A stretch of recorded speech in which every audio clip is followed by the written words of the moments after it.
Welcome to another edition of Politics Done Right. I'm Egberto Willis, your host. Today, we are honored to have Katrina vanden Heuvel with us today. She is an American editor and publisher. She is the publisher, part owner, and former editor of the progressive magazine, The Nation. She is often a commentator on political televisions, including ABC, CBS, NBC, and all the major networks. Vanden Heuvel is a member of the Council of Foreign Relations, a U.S. nonprofit think tank. She is a recipient of the Norman Mailer Prize. Vanden Heuvel graduated from the Trinity University in 1977. She graduated summa cum laude with an AB in politics from Princeton University. Ms. vanden Heuvel, thank you so kindly for being here in Politics Done Right. How are you doing today? I'm okay. Please call me Katrina.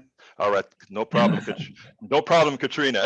Okay. Anyhow, look, one of the reasons that I wanted to talk to you today is your expertise on what's going on in Ukraine right now, and NATO and the United States. Why don't you first give our audience a rundown of Ukraine from its recent nascent existence? So thank you, and honored to join you. I'm not an expert. I'm someone who's traveled to Russia, really Moscow, for 40 years and have covered the country. And certainly I've covered the crisis, not just in the last months, but over the last decade or more, really since the end of the Soviet Union, 20 years. So Ukraine is a very large republic adjoining Russia. The crisis right now is that we're witnessing a civil war that has become a proxy war, that has become a geopolitical struggle. Ukraine is an independent country. It's deeply divided between East and West. Kiev, they speak Ukrainian. In the east of Ukraine, it's Russian speaking. These are important issues in terms of protection of rights and language. The grave sin here, if I might say, was NATO expansion, which your listeners may know some about, but just briefly, at the end of this, when the Soviet Union ended, the Warsaw Pact, which was the counter to NATO, collapsed, as it did the Soviet Union. So the question was, why was NATO needed? NATO had been designed to keep Russia out. It was a military structure. It's no coffee klatch.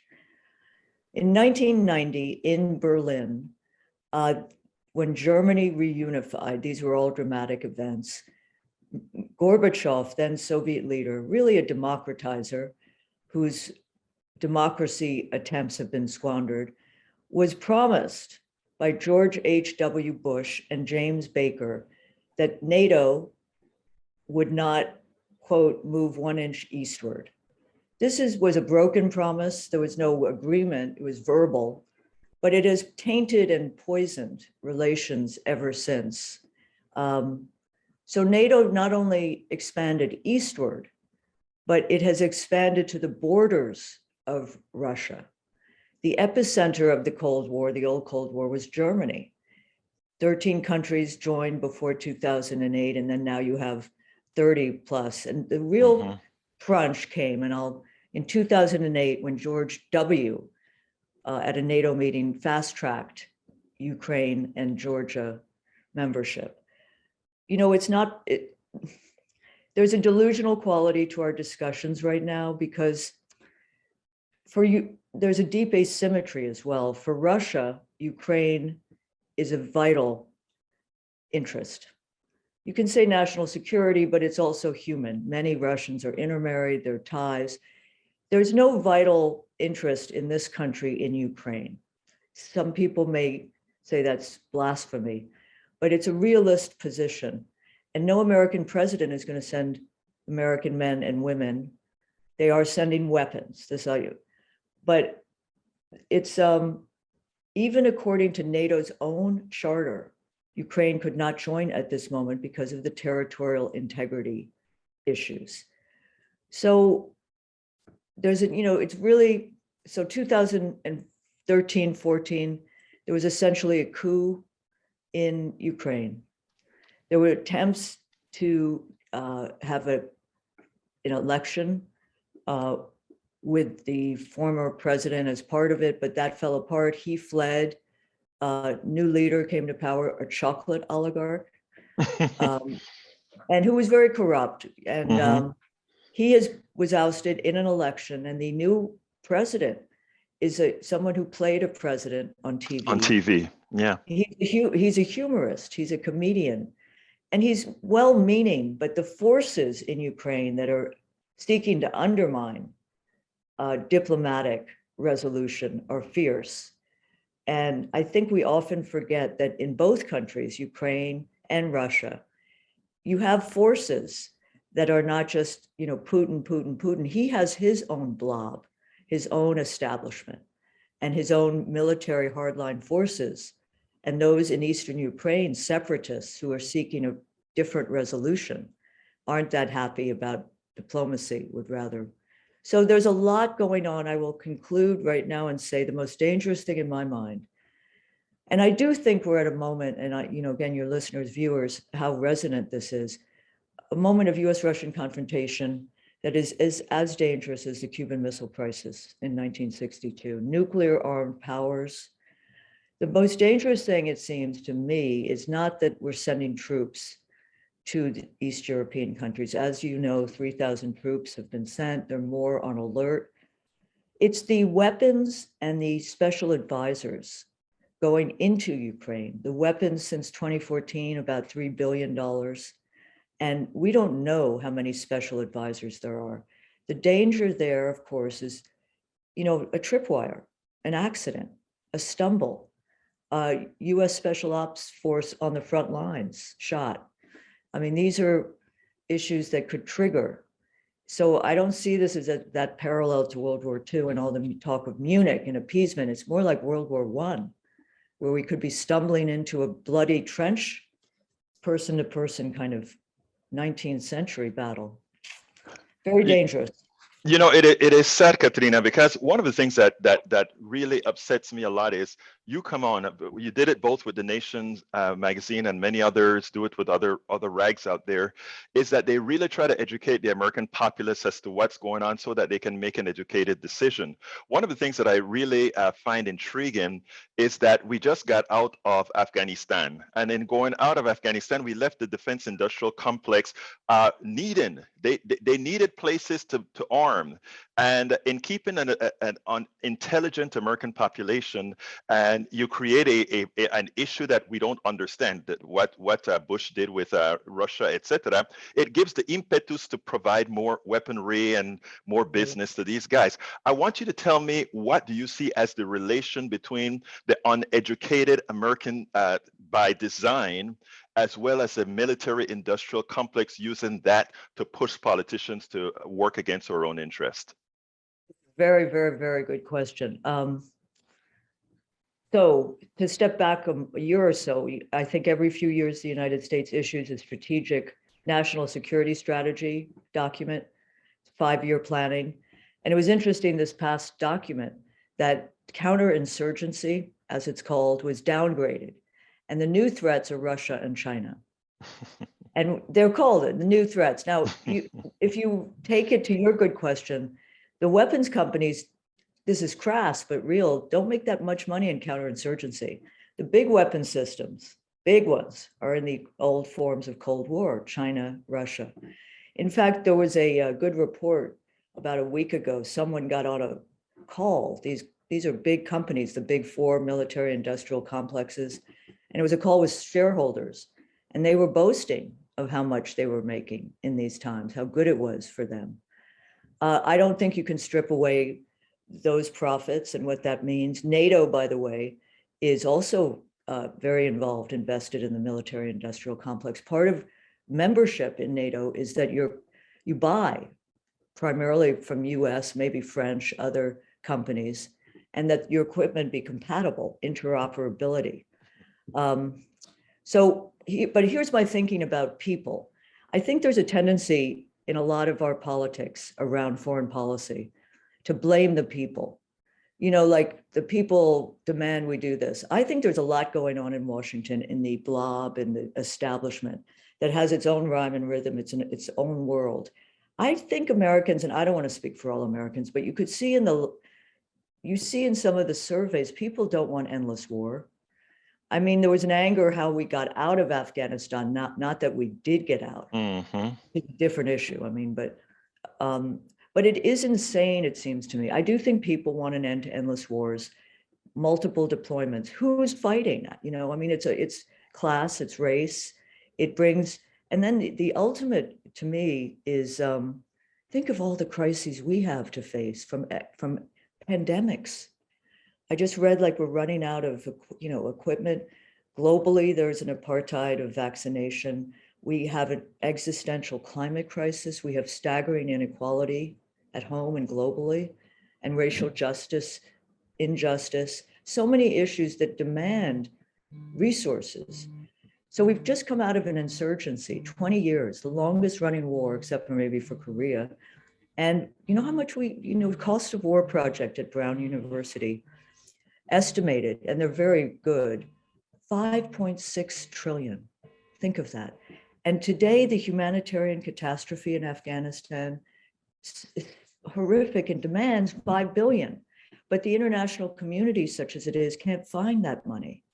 So I think, if we're going to go to war, which we shouldn't, I've said this, we should have an escrow account designated for the cost of war. If the people should not, at this stage, those who are suffering in Afghanistan because of all the battles. And so are we really going into another insurgency in a country which, it's just, I don't know where the wisdom is. I do know that there is a diplomatic path on offer, that if there was a will and there's a way, you can find a kind of, at a minimum, work toward a solution, which is the best we can do. Well, Katrina, I think what the work that you do and the work that a lot of us are trying to do right now in getting the people to pressure their politicians, otherwise, yes, it's the only option that we have right now, and the only option that can actually bear results, because the opponent, the war industrial complex, the defense industrial complex, they are powerful. And right here on K Street, we know what it's like. Now, you brought up something that's going to force me to segue into a quick issue. I don't want to take too much of your time, but I really want to get your opinions on this. You started to speak about the vaccine and the apartheid and vaccine, et cetera, et cetera, et cetera.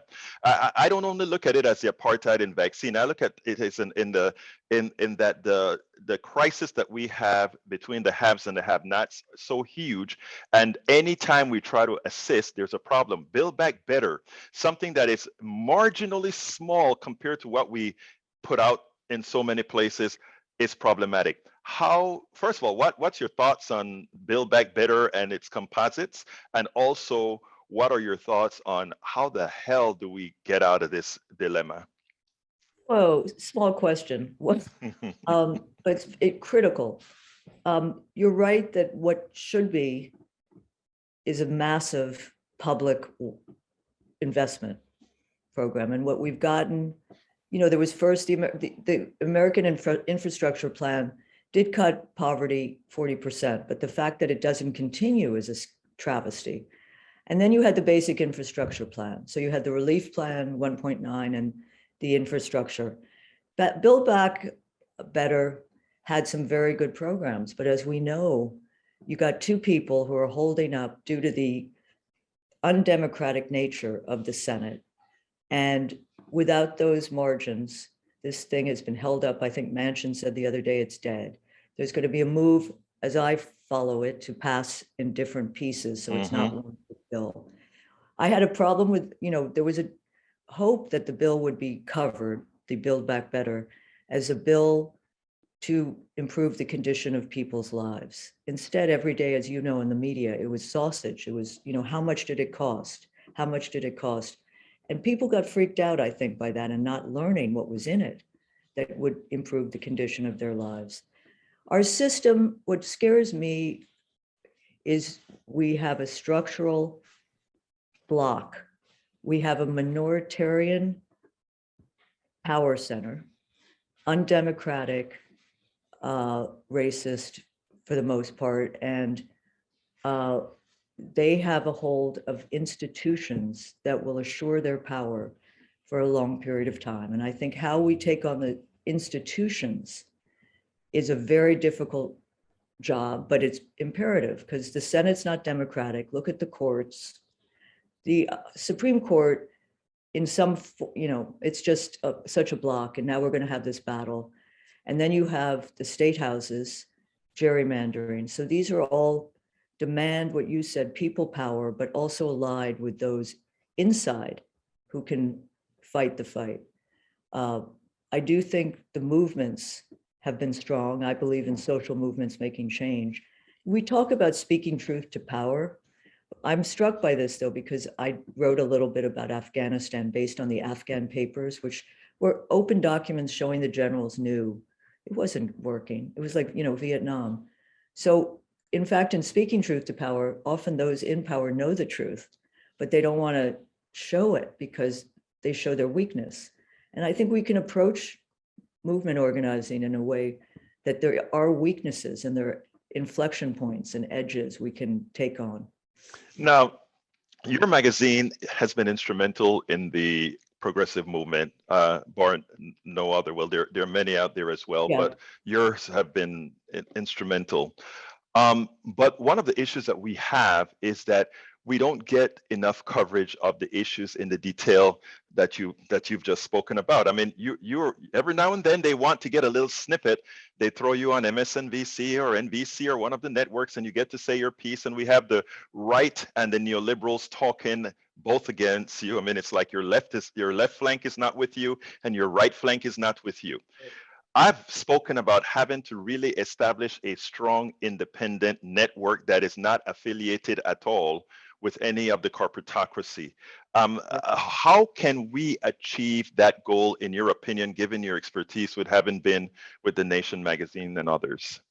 Well, I think it's already happening in the sense that younger audiences, and I don't mean to be ageist, are not watching some of the corporate media. They're making their own media. Some of it is of quality, some of it is not. But the technology, not to fetishize the technology, but does allow more independence.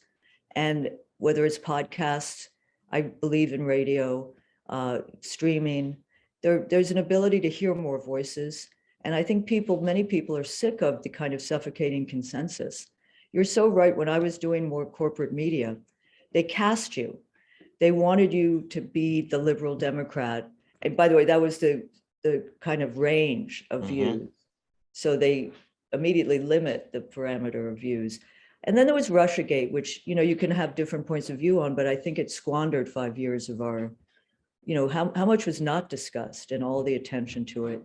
And I was doing a radio show, and I think, they wanted a liberal, and I sounded not in terms of my views about cooperation with Russia, but in terms of the situation with Russiagate. So, but, and then it's not healthy in terms of the parameters of the possible. And I think, I do think there's more opportunity. It's still not what it should be. These are the people's airwaves, but they are the news. Our first and only centerfold at The Nation, it was like a glossy centerfold, was 4 octopi, and it showed like the news was a tiny cog in a corporate entity. That plays a role because these corporations have to go get licensed in DC. It's not, there are a whole set of factors. But I think there's more opportunity than 20 years ago. I end every single one of my interviews with the same question, and that is, what would you have liked me to ask you that I didn't? I love this conversation. I'm so used to 4-second conversations. This is what could have been. I believe in alternatives in life, love, politics. Instead of NATO, there could have been a demilitarized architecture of work and politics in Europe, but instead we've militarized so much that I find that debilitates and depletes the mind.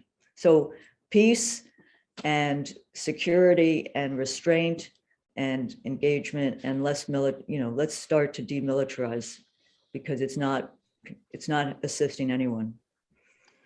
Katrina vanden Heuvel, thank you so kindly for having been on Politics Done Right. I am sure that my audience would be more knowledgeable for it. Thank you so kindly. Very grateful. Thank you. We spend a lot of time deconstructing the news, trying to parse it into a form that everybody can understand. We try to find those little nitpicks where it flies above the fray, etc. If you really like these videos that we do, I want to ask a big favor. Please go ahead. Number one, subscribe to our channel, and number two, please join if you can. Thank you so kindly for watching. Keep watching. Please remember to share. We must populate the entire internet with our progressive message, a message that we know is what most Americans say that they want. So help us, please join.